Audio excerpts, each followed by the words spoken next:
This is Father Gregory Pine. And this is Father Bonaventure Chapman. And welcome to Godsplaining. Thanks to all those who support us. If you enjoy the show, please consider making a monthly donation on Patreon. Be sure to like and subscribe to Godsplaining wherever you listen to your podcasts. I was recently, we studied German this summer. Yeah. My German textbook, there was a little expose on a female singer-songwriter from Switzerland called Sophie Hunger. Oh. And I watched the first 2 minutes of a documentary in which she features as, the principal person. A documentary about her. I think that's what normal people would say. And she gives 10 rules for life. One of which is don't sell a product or don't tell people to do things. As I was listening to them, I was like, man, it's going to change the way I podcast. Yeah. It was cool. She had this notion that you shouldn't ever tell people to dance at a concert. Your music should make them dance. Yeah. So don't be over the top when you could be organic. Yeah. And I was like, that's right. Yeah. That's like preaching, Dominican style. We always say that we don't tell people how to live. We present the truths, and that will draw them to how to live well. So that makes sense. But she sings in French, in German, and in Swiss German. Ooh. So once you feel like the German is where it needs to be, then you can transition into the Swiss German works and perfect a new. I don't even know if that constitutes a dialect. I think it's just a different language. I don't know what's going on when people talk Swiss German, but I smile, and so that makes me a Austrian German listener. is hard enough to understand. I can't imagine Swiss German. Yeah. Yeah. What's your favorite kind of German? Hochdeutsch is the best, I think. It's because it's the easiest to understand. We had those chefs in the kitchen in Vienna. We'd bring out the meals together, and it's I'm like, I don't know what I'm supposed to tell people, and they ask was ist das? I'm like, keine Idee. Keine Idee. Yeah. Das ist eine sehr gute Frage. Ja. Genau. Ja, aber es ist schwer zu sagen. Cool. Okay. Well, thinking of telling people what to do or showing people what to do. Yeah. I think that one of the acclaimed subtleties of the excellent author is that he's able to show, and he doesn't have to do so much tell, even though his medium is words. And so for this episode, we're talking about a particular literary luminary, an excellent author of the last century, A luminary. Jorge Luis Borges. Yes. Who is this guy? What do you know about him? He's a dude.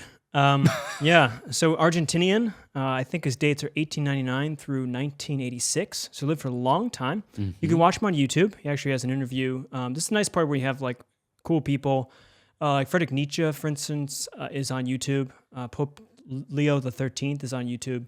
So you can watch. It just seems like you shouldn't be able to watch videos of them. It's like when you see pictures, really cool pictures of Civil War people. It's like that's still in the sketch stage, but it's not. You can see pictures of Abraham Lincoln. Matthew Brady was a great Civil War photographer, I think. Fascinating.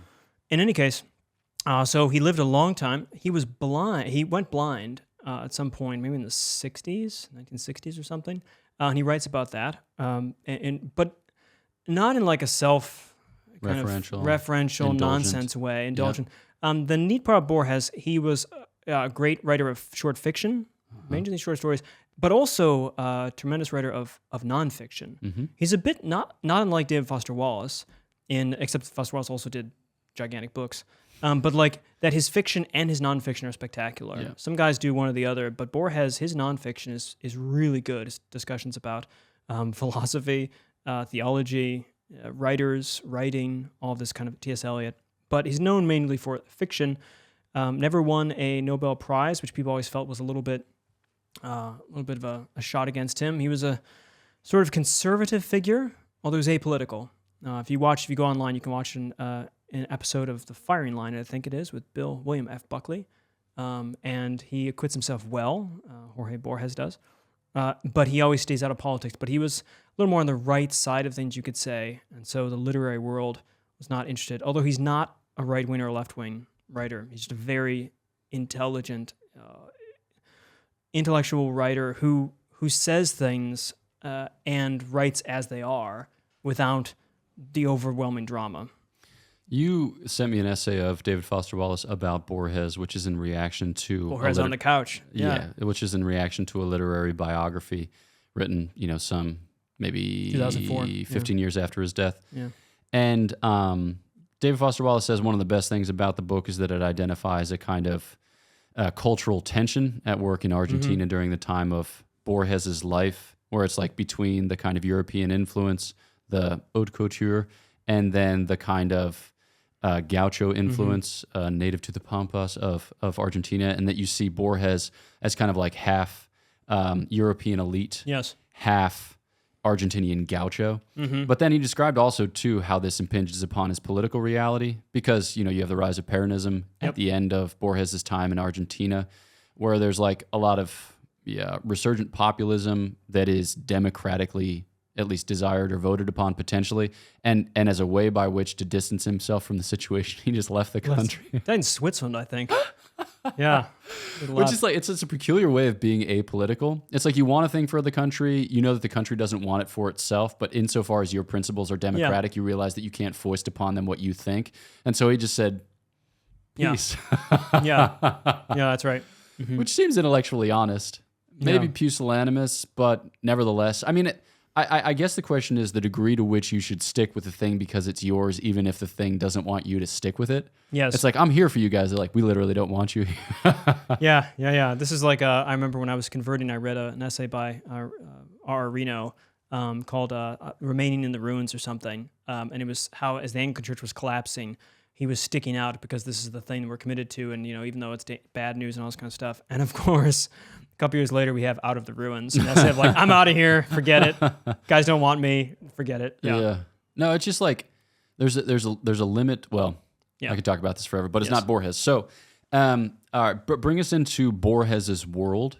I think sometimes it's a reduction of an author to say, like, he's working on these themes or he's illuminating these concepts. When truth be told, most writers are just trying to tell the truth, but they're often trying to tell the truth with a particular past, with a particular formation, with a particular worldview. Yeah. So what is it about Borges that's interesting? One of the things about him is, so he seems in the school of magical realism. So Gabriel Marquez, who's after Borges, I think, and influenced by Borges, is, so 100 Years of Solitude or Love and Time Colorado. Right. This kind of, the boundaries between reality and unreality kind of giving way a little bit for the purpose of seeing bigger themes in a way that, for instance, like myths and dragons were used to in olden days to allow courage and different acts to show up. Or, for instance, with science fiction, you can have space travel. This is where, for instance, who's the Interstellar director? Christopher Nolan plays with time and time travels to give him the possibility of dealing with bigger issues like what it means to love in across epochs and across time. The Spanish school, at least, and from Borges, has this kind of magical real. So they allow magic in a sense, not the silly kind of I don't know, Gandalf and like spells or Harry Potter or something. Not that that's silly, but it's a serious sort of magic in that it's the fading out of the boundaries between reality and unreality of like dreams and the real. Which allow then a better purchase on what is actually real. Because you're right, Borges is a great writer in that he's not directing you to his like style piece, this part, this kind of unreality. That's just there doing the work of actually talking about personal identity, meaning, God, time, love, the kind of things you actually want you want a literature person or someone who's a novelist or an artist to help you make sense of. So he's not stylistic, even if he has a style. And that's one of the best ways. It's like, I think Ernest Hemingway, when you read him, he has a particular style. It's Hemingway. But you never get a sense that he's showing you the style and then there's the content. The style just happens to be there. And it needs to be there for the content, but it's not for its own purpose. And the Borges is masterful at that kind of unreality, reality, fuzziness that is not the things you focus on, but the thing that actually allows you to focus on the real thing, which is generally personal identity and meaning and faith and doubt and God and these kind of things. Yeah, so I think to draw a contrast with Nolan, when Nolan tinkers with time, his tinkering with time usually becomes the centerpiece of the story. So you think about that with like Inception or with Interstellar or with... Yeah, I'd say with Tenet, to a lesser extent, with Dunkirk, because nobody in the story is conscious of the tinkering that he's doing with the timelines. That's great. But in Inception, Interstellar, and in Tenet, everyone is conscious of the time manipulation, and everyone is focused on the time manipulation. A Borges story is like there's similar time manipulation, but he moves it off stage. Yeah. And then he tells a story kind of in the margins of a time manipulation. And so like you keep adverting to it and thinking like, what's going on with that? Yes. But it's like not the point while being the point, in the sense that he's using that as a way by which to highlight some feature of human freedom or human love or something else. But like he's purposefully moved it off stage because now it becomes almost spooky, right? It's not like a technology that we're mastering, right? It's a magic that is mastering us.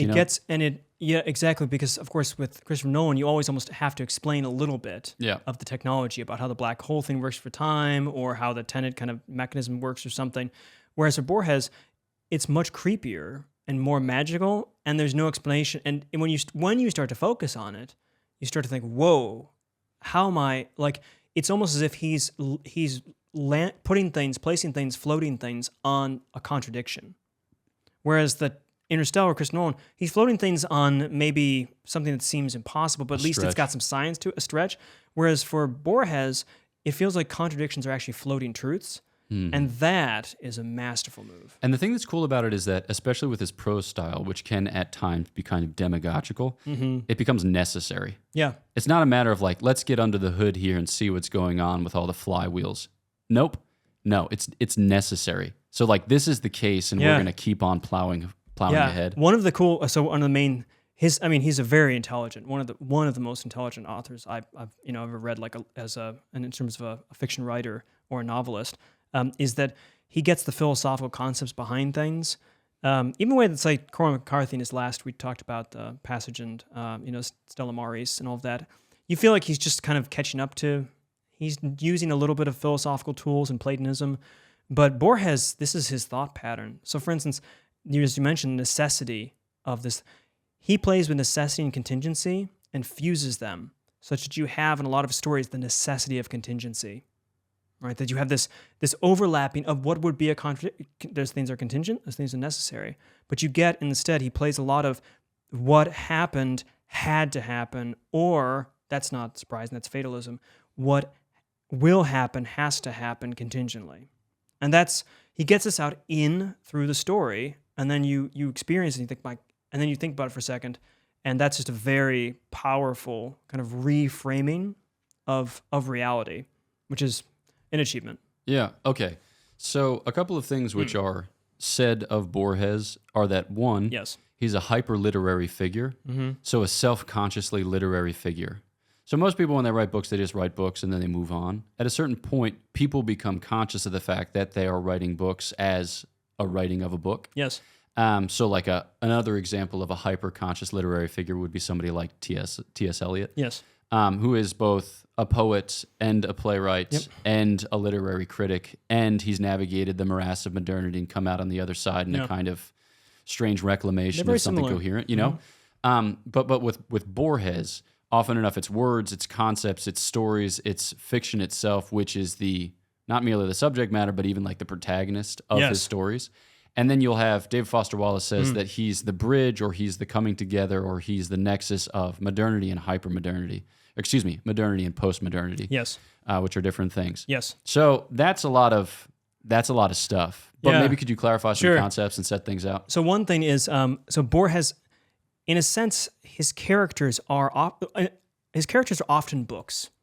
Or if they're people, because it's hard to make books characters unless it's like a Disney movie with like a book that's a person. He runs the other way. He wants books to be the characters. So the persons are only important in many of his stories insofar as they're either writing a book, or they are in the book, or they find themselves in the book. So the book is very important. He was a librarian, national librarian, and so he thought books were, he lived in these things. So they were people for him. And more importantly, he was attentive to the identity around what books were and narratives. Let me just lay this out for a second. On the modernism part, so modernism is a hyper attention to, you could say, detail and form and structure and all of this. And he has that. His pages are, this is no simple kind of William Carlos Williams, stories. I don't even know who that is. A poet is Red Wheelbarrow. It's kind of like beaten down prose that's just, kind of very simple. It looks like kind of stuff that looks like it's written by a fifth grader, but it's actually by a great writer. Okay. He's like Eliot. You're reading someone who is extremely conscious of the craft and is detailing these things. And so you've just got a lot of words.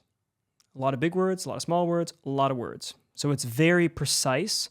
It's got a lot of concepts working on it, not emotions. So you've got modernism doing this kind of hyper-rationalism.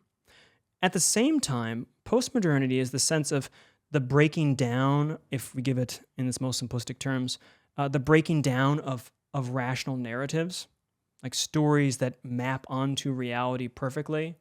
Think of the scientist in a lab coat as telling us what's actually true about the world that we can't see, but he's figured it out. Postmodernity is the suspicion of that. And it's the sense that he's making up stuff like everyone else is. They're all stories, all narratives.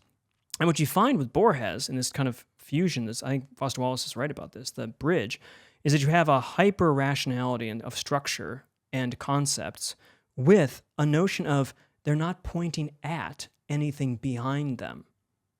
The text is the thing. So in many of his stories, the text itself serves as the identity piece. And it's not trying to point to something beyond that, but you're supposed to stay with this narrative in itself, which on the one hand means that you don't have like a stable essence or nature behind something. Like my identity is the story I tell about my life. It's not the story of my life isn't about me. It's just the story is me. Mm-hmm. But the other point, there is a unity too. This is the contingent necessity. There's a certain structure to the story. So while you take away with the one hand the kind of behindness, you leave the detail and the richness in the story itself as the identity. Mm-hmm. That's why it's helpful to think of the books as the characters and the protagonists, because they're not pointing to one person, they're the story as the protagonist, but they still are a thing. They are an object, even though they're more contingent than necessary, and yet they have a sort of fittingness that they're always going to follow. They're not just random words. So it's that balance between rationalism and anti-rationalism or something that gets played out in manifold different ways. Yeah. So we read these together maybe like 2 years ago, mm-hmm. and I listened to most of them. So I listened to them on an audiobook or on an audio short story collection book, mostly while hiking in the months of November and December, so as the snow was accumulating. But there was a certain point I was hiking up to this cabane, like this high mountain hut in the canton of Valais, and I think it was the highest I ever went in Switzerland, which, you're usually starting at like 1,500 feet above sea level, so you're never getting too terribly high, but it was like around 10,000 feet above sea level. Yeah. And I was trundling my way in these perilous circumstances, mostly alone, except with some dudes in my wake. And there were various points at which, in listening to it, it just stopped me like, what in the world? Yeah. Or alternatingly, like, I don't really laugh out loud when reading. Like, yes. I'm a somewhat placid individual. I need a human face in order to find something truly mirthful. Yes. But there are various points at which I did laugh out loud. Yes. Like me, the mountains, and my silly laugh. And Borges, the cause thereof. Just... it's a strange brew. He's extremely, there's a passage, I found Borges first because I was reading Michel Foucault's Order of Things, and Borges got him to write this book, not by Borges as a person, but Borges as the author. When he says this is the preface to Foucault's book, he says, "This book first arose out of a passage in Borges, out of the laughter that shattered, as I read the passage, all the familiar landmarks of our thought. He said the passage quotes a certain Chinese encyclopedia. This is from the analytic language of John Wilson, is the Borges piece, in which it is written that, quote, animals are divided into A, belonging to the emperor, B, embalmed, C, tame, D, suckling pigs, E, sirens, F, fabulous, 6, stray dogs, H, included in the present classification, E, I, frenzied, J, innumerable, K, drawn with a very fine camel hair brush, L, etc. M, having just broken the water pitcher. N, that from a long way off look like flies. In the wonderment of this taxonomy, the thing we apprehend in one great leap, the thing that, by means of the fable, is demonstrated as the exotic charm of another system of thought, is the limitation of our own, the stark impossibility of thinking that system. So he has these. He's very intelligent, but the fact that there are these systems, and in presenting them, he doesn't have to say, "Now look, this is all categorization of systems can't actually map reality. They're all just cutting at different parts. This is the postmodern part. He doesn't have to say that. He just presents a particular passage like drawn with a fine camel hair, and you just get it. That's fantastic. Right after suckling pigs. Suckling pigs belonging to the emperor, having just knocked off the water over the water pitcher. Which, when seen from a distance, looks like flies. It's devastating. Yeah. Okay. We should talk about some stories. Let's talk about some story. Do you have a favorite or one that you'd like to discuss? Yeah, Quixote. I love that, Don. Pierre Menard's Quixote, right? Okay, so Pierre Menard, author of the Quixote. Give us a thumbnail sketch. So Don Quixote, of course, is Cervantes is Miguel Cervantes is the big Spanish author. Maybe wrote the first novel, whatever. So he hangs over a lot of Borges's works, as he should. And in this piece, Pierre Menard, this is again a magic kind of made up. It's a story about Pierre Menard, who's fictional, having written or trying to write what he calls the Quixote. And what it is he's attempting to rewrite Don Quixote's masterpiece. Cervantes' masterpiece, Don Quixote. But the twist is, of course, that he doesn't want to reinterpret it rewrite it in modern times, this sort of thing. He's going to write in modern times because he's newer. Of course, he's contemporary, this fictional character. But rather, he wants to write the exact same book. But he's not copying Cervantes. He's trying to learn enough so that he will necessarily write the contingent book that was the Quixote. So, and in the piece, Borges is writing as someone who found the fragments of this, because of course Pierre Menard did not finish this, so we have fragments, and he will quote passage, and he'll say, when we look at Cervantes' line, and he says a line of Cervantes, we can see that it's not as rich, given its context, as the line in Menard's version. And then he quotes that, and it's the exact same line. But what he's pointing out is that it's not the same line, in a sense, because it's written by a contemporary. Yeah. So its words are embedded in this different context. And so you have this play between the two Quixotes, two Don Quixote books, even though they're identical, ideally identical. But it raises questions of what is repetition and identity? Can there ever be? This would be a case, for instance, of pure identity. The same exact words if Menard could pull it off. But of course, you can't ever have pure identity because there's always a background that's informing how you choose those words, even if you try to write them exactly the same. So you have surface identity with fundamental difference. You're never able to actually get back to the one thing. Mm-hmm. And he doesn't have to say identity, never get back to the one thing. He just presents the same exact passage twice and comments on it in this way. And you get what he's driving at with, again, the necessity of contingency, that contingent things are necessarily contingent. I suppose this is S5 modal logic if you're into that sort of philosophy thing, right? The binding of necessity and contingent, that you can't ever do the contingent again. It's necessarily contingent, the Quixote, even if you do the exact same text.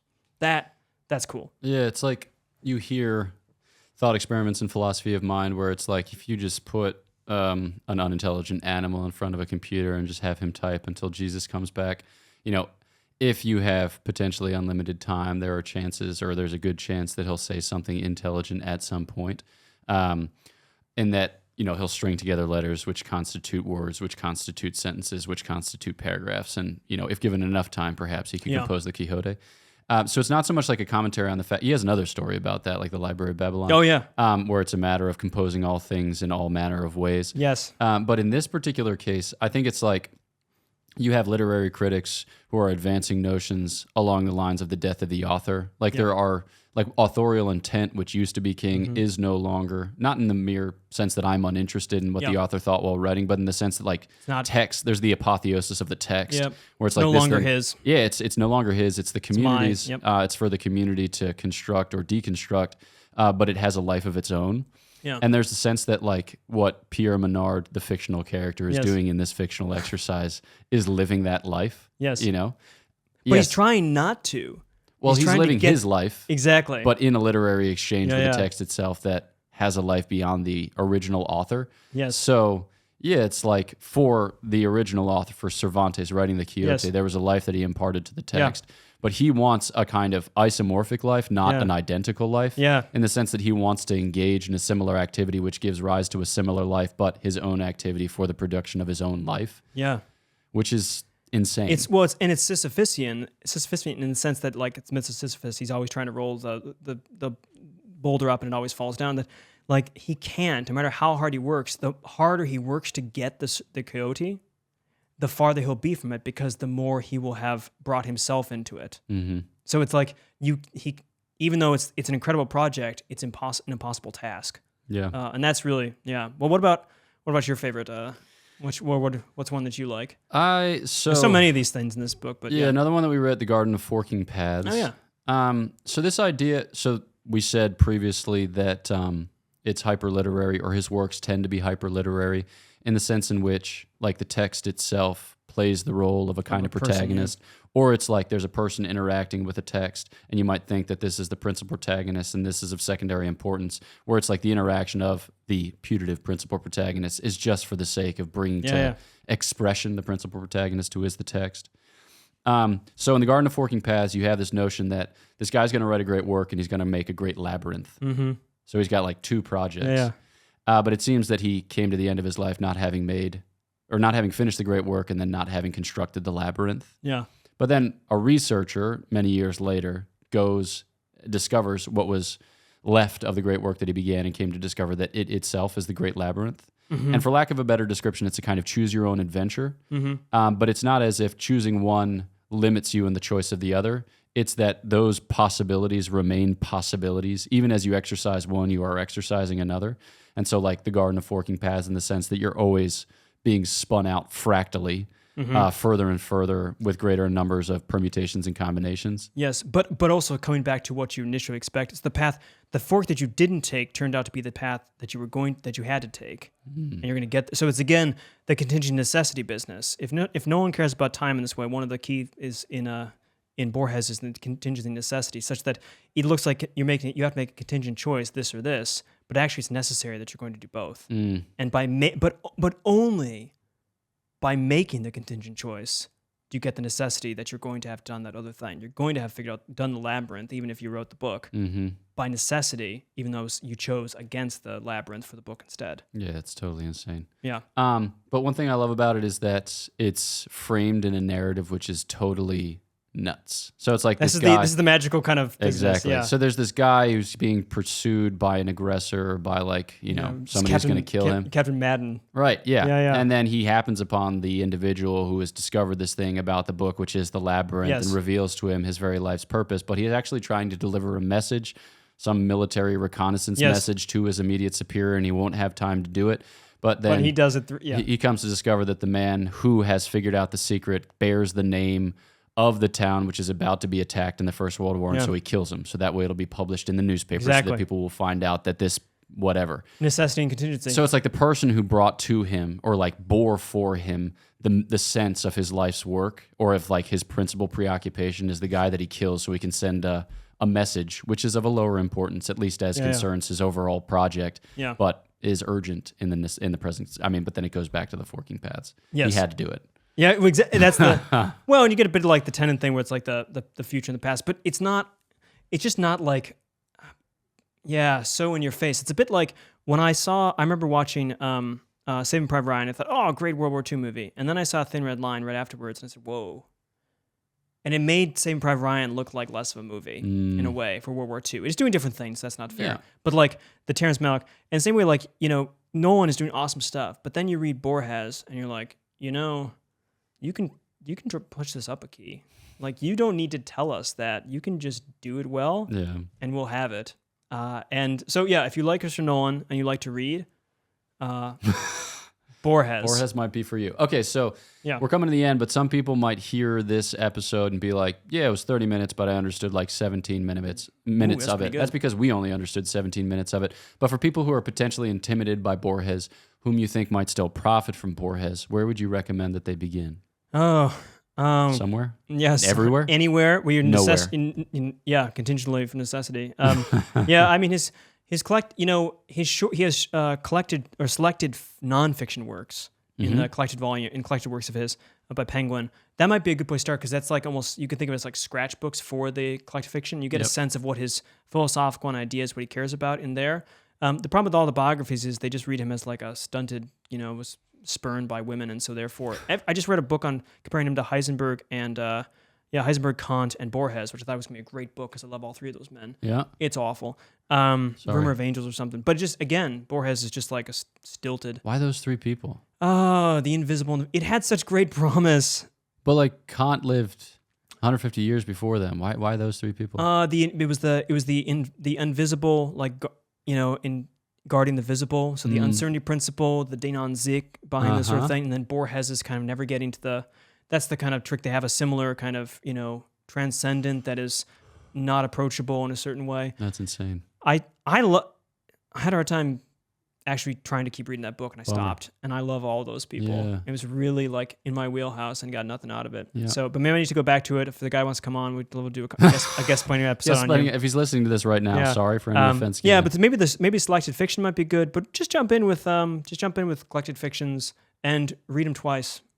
Read like one or two and just keep reading it, and you'll get it. Yeah. Yeah. Preferably You'll while like snowshoeing in the mountains. Yeah, I'm sure there's some like Borges simplified, or maybe we should write one. I don't know, but I don't have that skill. I feel like it kind of takes the air out of the balloon when you're like, I can explain this to you. It's part of it too is the bewilderment that you experience while reading. It's like reading James Joyce. The point of, as I was one of my professors across the street, who I'm serving on a committee with for an English PhD, bizarre story. His specialty is Joyce, and he says, Joyce wrote Ulysses, so at some point you just say, I don't know where I am, and I want to cry. That's what you should feel. If you don't feel that, you haven't actually been reading the book. Wow. So Borges, you should feel like, wow. That's how I felt when reading Thomas Pynchon. Yeah. Yeah. I don't know why this matters, and I want to stop. Yeah, exactly. The Rocket Mensch. Yeah. Yeah, wild times. Okay, any final thoughts on Borges? In terms of Spanish literature, if you want to get a sense of some of the best in Spanish literature, he is a gem. So if you're doing World Literature Showcase, go for him. If you want to get a feel for magic realism, go for Marquez. Did we do a Gabriel Marquez episode? We haven't done an episode. I mean, we read the book together. Oh, maybe we should. That was in our Spanish times. Oh, yeah, there you go. Yeah. But so if you want to see great short stories and see the Spanish literary tradition at its full power, Borges is your man. Boom. All right. Thanks for tuning into this episode of Godsplaining. Be sure to share this with all of your friends whom you think could profit from magical realism and or the height of Spanish literature, as is our ordinary topics for discussion here on Godsplaining. We're just literary critics with occasional evangelical aims. If you haven't yet subscribed, please do so on YouTube or your podcast app. And when you share the episode and like the episode, it helps to get the word out. If you would like to donate to the podcast, you can do so through Patreon. The links there are in the description and our show notes. If you follow those links, you'll also arrive at our homepage where you can shop merchandise and, I don't know, do whatever else people do on websites. High-fiving isn't one of them because it's virtual. So what do people... Never mind. You can click on stuff. So know of our prayers for you. Please pray for us, and we'll look forward to chatting with you next time on Godsplaining. Father Bonaventure, if you had to choose between getting Warby Parker glasses, subscribing to a YouTube channel, or flossing your teeth, what would you choose? Oof. I guess, to be honest, subscribing to a YouTube channel. See, folks, it's not as bad as flossing your teeth or getting Warby Parker glasses. Please subscribe to Godsplaining. Cheers.